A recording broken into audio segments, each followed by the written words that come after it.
The Greeks said that moderation in all things is the key to a happy life. Moderation. Now, sometimes people say, well, I don't have time for my family. I don't have time to exercise. I don't have time for this and time for that. Whenever you find yourself getting out of sync with regard to balance, and especially when you feel that you don't have the time, is when you most need to stop and think. So here's the question to ask. What would I do if I only had 6 months to live? If you find yourself working too hard or not spending time in your relationship, not spending time with the people you care about and who care about you, ask yourself, what would I do if I only had 6 months to live? And if what you would do is spend more time with the important people in your life, the time to start spending that time is now. So what would you do if you had 6 months to live? You know, it's an old joke. The doctors say they've never met a businessman on his deathbed who said, boy, I wish I'd spent more time at the office. The fact of the matter is that balance and moderation in all things increase your productivity, increase your efficiency. And remember, the only reason you're working is so that you can enjoy the great things of life, which are your people, your relationships, the things that make you happy, and so on. Imagine that you are financially independent, that you have past 20 million in the bank. And simultaneously, you only have 10 years to live. You're going to enjoy superb health, but you have all the money that you need, and you have to work at something. You cannot be a layabout. So therefore, if you could work at anything and you had all the money you needed and you didn't want to waste any time, what career would you choose? If you could wave a magic wand and have all the talent and skill that you need to be successful in any field, what field would you choose for yourself? And then what you do is you just start to do some research on that field, working it part-time, working it for free, reading books and courses, talking to people who are in it. I've spoken to literally thousands of people over the years who did that and eventually changed out of their current job, sometimes within their same company, sometimes out of their current job where they weren't very satisfied, into a new job that they loved, and they became a star at that new job. And you can do the same. Everybody can do this. I'm going to give you a law that is my favorite law of time management, and it's called the law of three. This law alone will enable you to be one of the most productive and successful people in your world. The law of three is based on my 30 years of study into time management. And what it basically says is that if you make a list of everything that you have to do in a week or a month, you'll come up with 20 or 30. Some people write down 40 or 50 tasks or activities. But if you look at this list, you'll find there are only 3 activities that you engage in your life that account for 90% of the value that you contribute in your life. Wherever you are in life, there's only 3 things that account for 90% of your happiness. Only 3 things.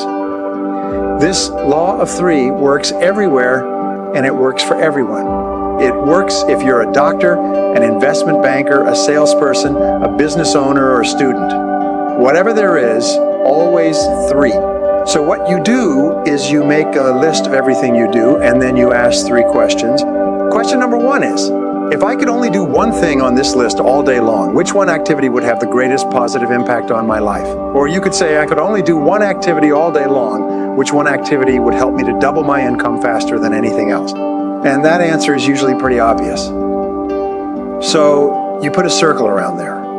And then you ask it again, if I could only do 2 things all day long, what would be the second most valuable thing that I could do? You go through your list and you'll come up with number 2. And then you ask the question the 3rd time, if I would only do 3 things all day long, what would be number 3?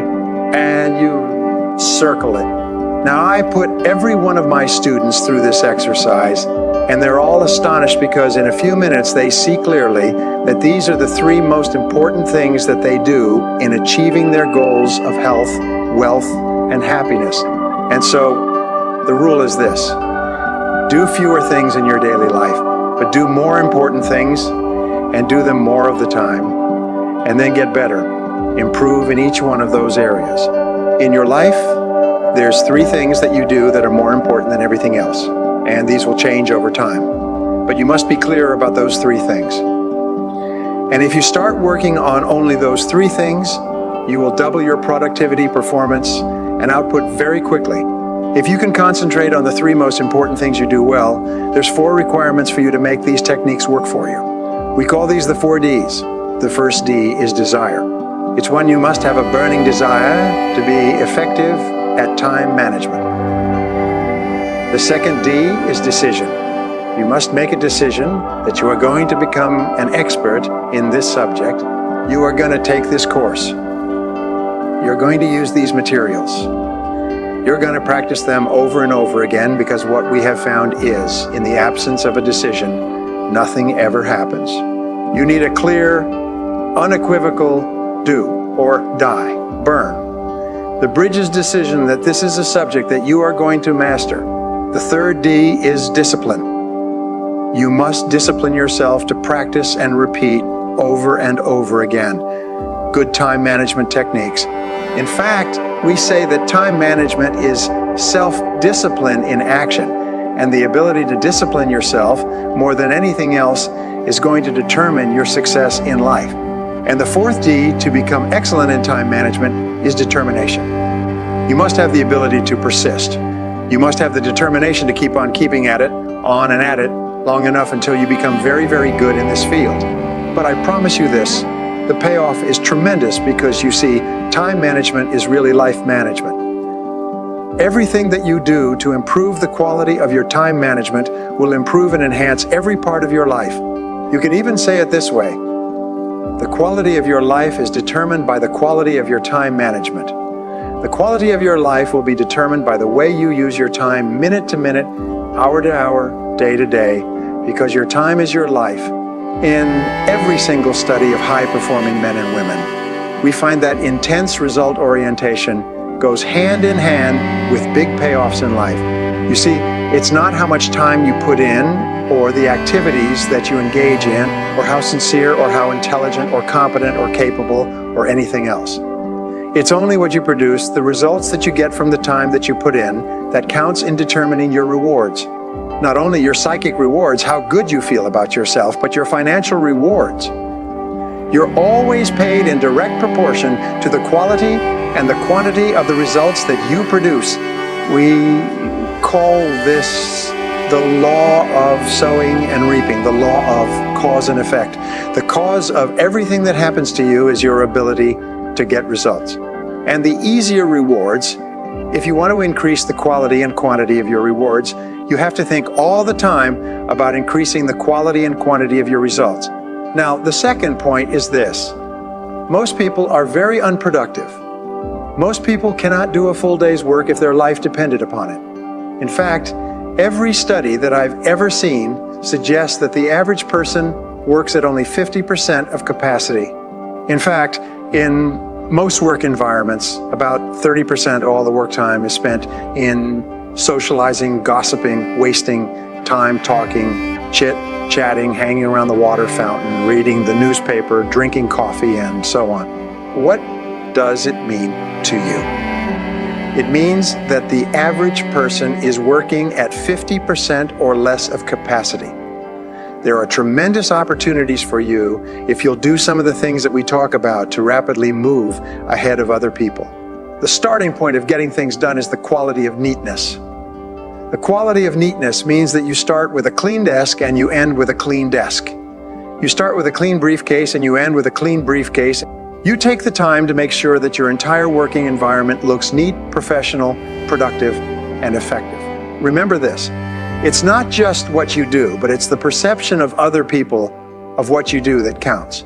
I read a story by a self-made millionaire who said that he built 5 successful companies, and one of their critical rules was that every single person kept a clean desk.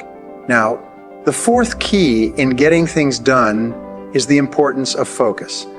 Focus, which leads to clarity, and we talk about this over and over again.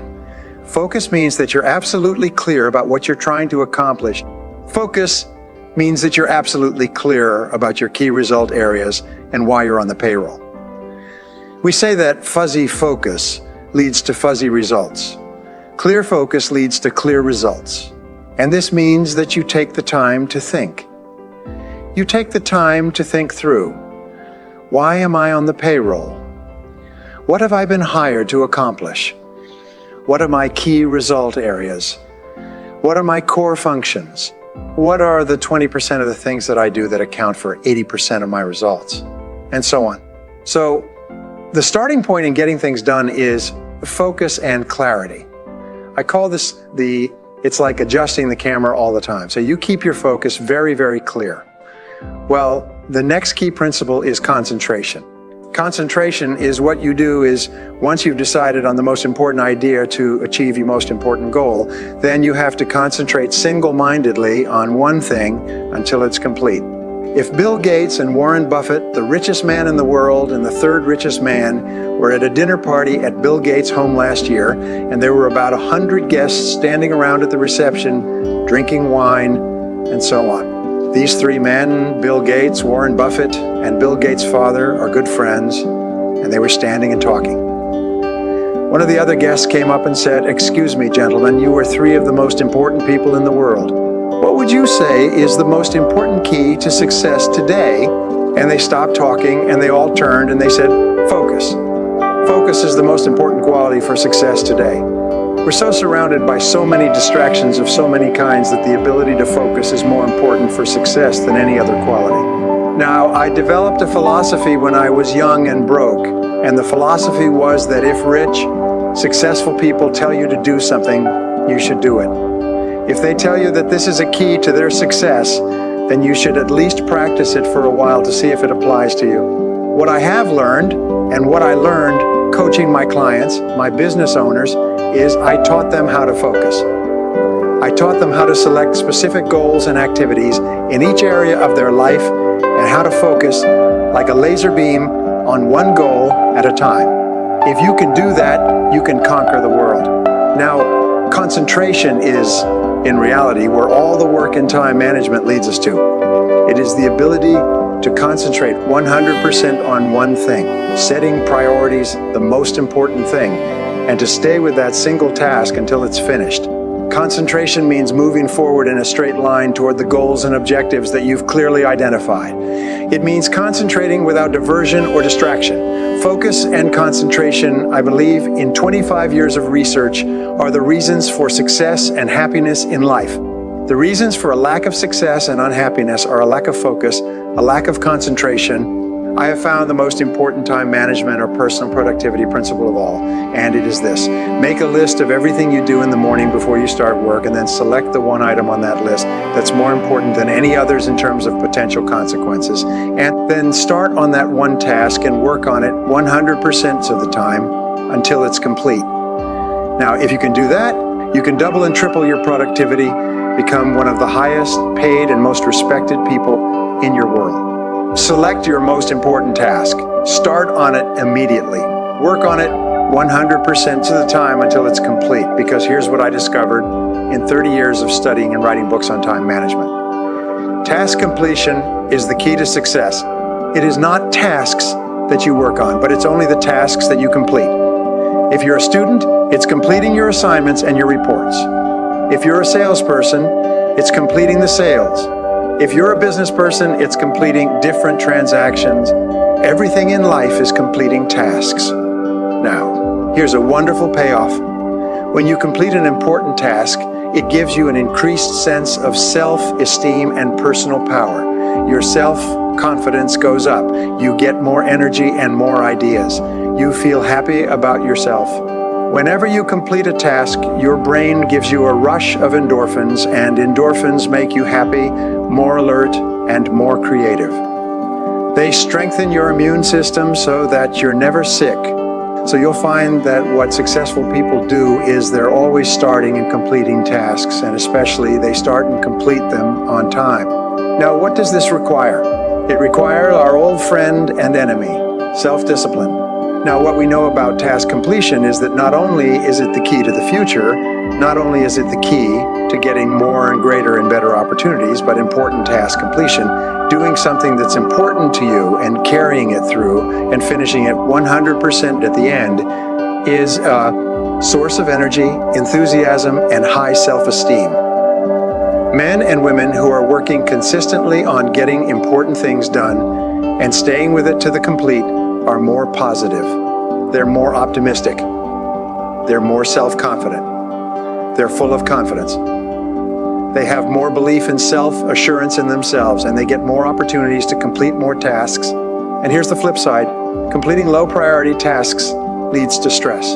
If you work and you get a lot of little things done, but they're not moving you toward the accomplishment of things that are really important to you, what happens is you just feel crummy as a result.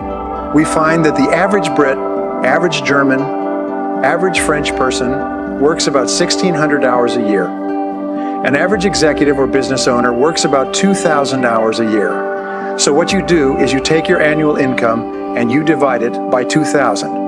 So let's say you're earning $100,000 a year divided by 2,000. That means that you're earning $50 an hour. This is your hourly rate. Over time, you can include all your benefits and pensions and so on. But whatever this is, let's say your hourly income is $50 an hour. That means, by Ricardo's law, the law of comparative advantage, as formulated by David Ricardo, you don't do anything that pays less than $50 an hour.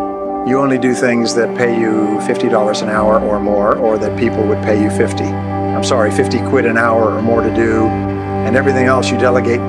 If there's something that someone else can do for $10 an hour, you hire somebody to do that. $20 an hour, $30 an hour, you keep hiring people who can do tasks at a lower hourly rate than yourself. Now here's the great discovery, and this can be life-changing. I call it the law of three. The law of three says that no matter how many things you do, how many tasks you do in a week or a month, and it's usually 20 or 30, three of those tasks account for 90% of your value. Only three. You make a list of all of your tasks, and I do this with my business owners, and I have them go through this, and they're astonished. They double their income within 30 days because I ask them the three magic questions. Magic question number one.